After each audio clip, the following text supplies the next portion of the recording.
I have been obsessed with Forza Horizon 6, as I'm sure you've seen most of the internet in the video game world has been lately. And you may have seen some of my shorts, pairing video game characters with fragrances as well.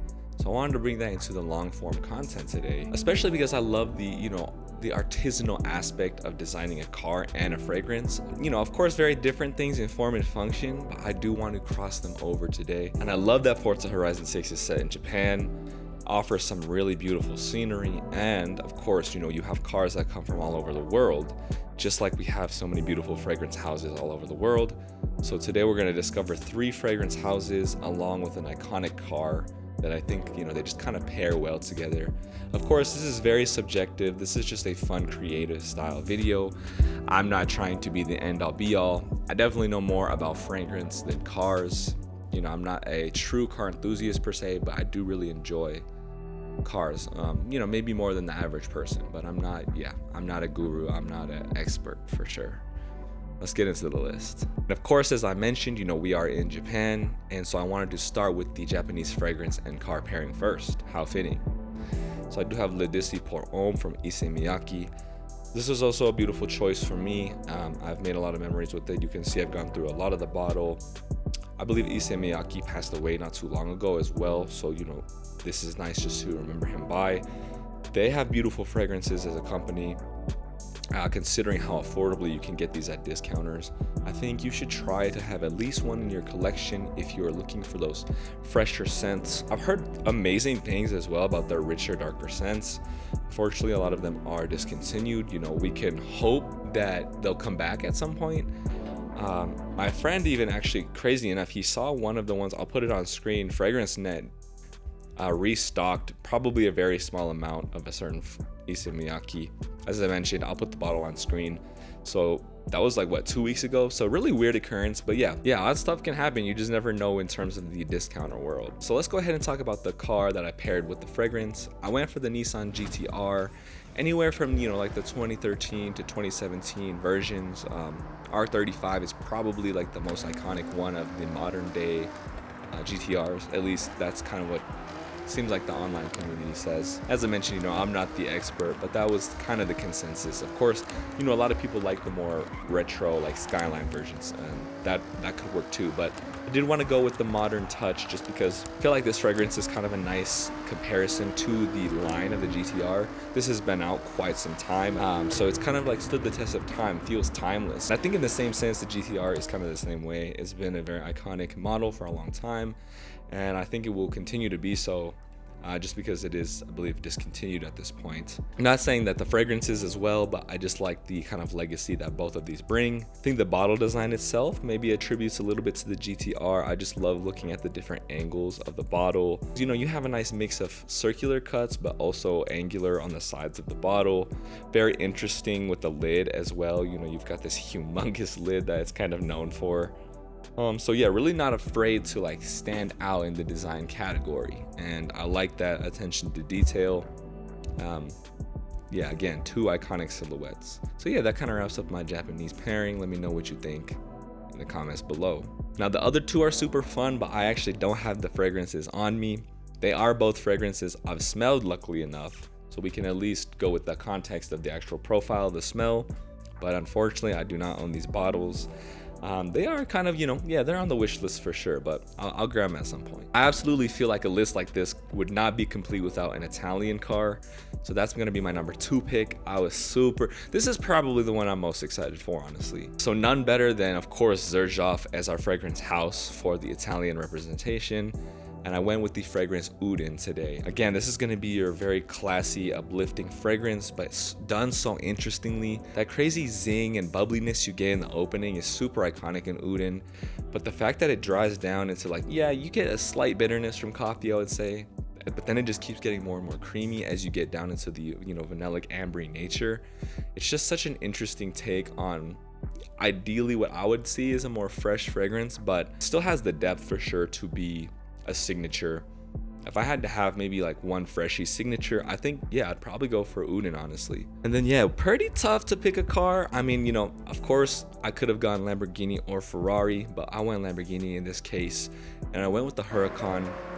The Huracan is probably not the most iconic in the history and the lineage of so many iconic Lamborghini models, but I think the Huracan spoke very well to the Xerjoff brand, kind of doing a lot of twists to something that's already fundamentally well known, just kind of in the realm of, yeah, bringing like updates and modernness to a fragrance slash car. So in my head, I'm kind of thinking of like the Murcielago and the Gallardo kind of being interwoven into more like, yeah, modern tech, modern safety, arguably more like emission limits, maybe even, yeah, hypercars, supercars are super interesting in this day and age with, more, emissions limitations essentially.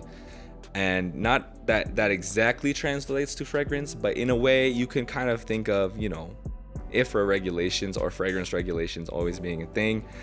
Not saying that's in particular with Uden, but I just love that Uden and Xerjoff, yeah, feels like that, taking some classic ideas and adjusting them to the times. I think Xerjoff is very good at that, and really makes sense as to why it's kind of a stepping stone into the niche market. Almost feels like it's building between designer and niche. It's kind of funny, even the pricing is honestly like that too. Not on all bottles, they have many collections, but I think you can get Uden like under 150, and if you were trying to buy this off somebody, maybe I've seen it as cheap as like 110, 115. So it does vary a lot, but yeah, I just love this comparison of the two brands.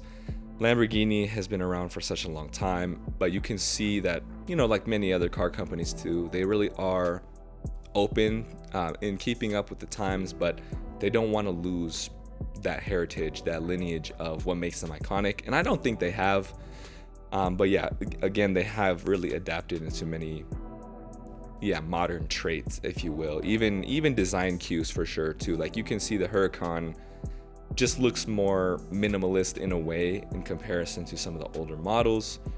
You can agree or disagree if that's a good thing, but it is, I think, very well aligned with Xerjoff and Uden. So that's going to be my pick for the Italian representation. Man, there are just too many good cars in Forza. It's insane. This list was just hard to make in regard to like what countries I wanted to represent. But for number 3, just to cover the bases, I did go with an American brand and an American fragrance. There are so many iconic cars in this game. It was very hard to, pick, but eventually, I think naturally, I just gravitated towards the Ford GT. There are so many variations of this iconic Le Mans driving car. It's basically built as an endurance car meant to go for extreme distance. And the Ford GT, I mean, I'm not a huge fan of majority of, American cars, but I think they've had their times. They've been iconic maybe more in the past. I think American cars were so beautiful back, before my time. Very well made, very dependable.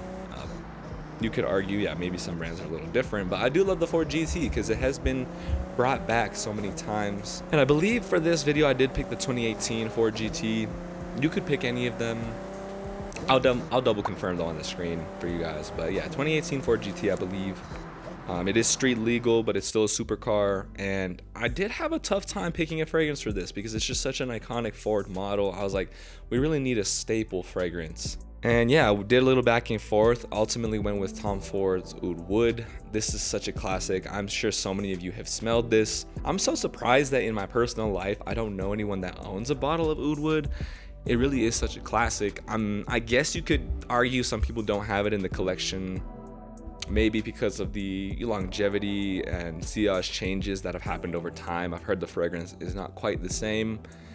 You could go for like a Nishane Credo or Thameen carved oud for better longevity, but of course I went with the American pick, the classic. So many people know and love this fragrance. I think they work very well together. On this list with an American car, I would assume more people would be like, oh yeah, Mustang or Corvette. Those are definitely like very iconic muscle cars that I think give the representation, maybe slight stereotype of America. But that is why I wanted to go with the Ford GT, because just from an engineering and design standpoint, it is a lot more interesting. I think both the car and the fragrance are doing luxury, but in a simple form, not trying to overcomplicate things, over detail things, really just showing you up front what they are, what they represent. And I think that is the main connection I made between the two. This was a super fun video to make. You know, I think the car world enthusiasts and fragrance enthusiasts share more than we realize. You know, we really have these deep passions and love talking about the nuances, the details. You know, we get really nerdy about things. And yeah, just having loved the game so much lately, Forza Horizon 6, it just sparked that idea in my head. You know, we gotta put a little list together. There's so many beautiful fragrance houses all over the world. And yeah, I mean, this is just a drop in the bucket of an idea that came from a video game, but I could even expand this series into just talking about more houses, like my favorite house from a certain country, etc. There's so many ways we could go about doing this. Just let me know how you felt about this combination, you know, leaning into other categories of enthusiast hobbies, if you will. And as I mentioned, I love the artistry and craft seen in both of these hobbies. Obviously, one is more accessible than the others. Cars are beautiful machines, but yeah, they are less, I don't imagine myself having a GTR or Ford GT anytime soon, or Huracan, any of them. Huracan probably has the worst appreciation, I think, out of the three, but still out of the price bracket for me. You know, still cool to think about though. Let me know what you think about the fragrance pairings as well. I'm curious what you would have picked instead.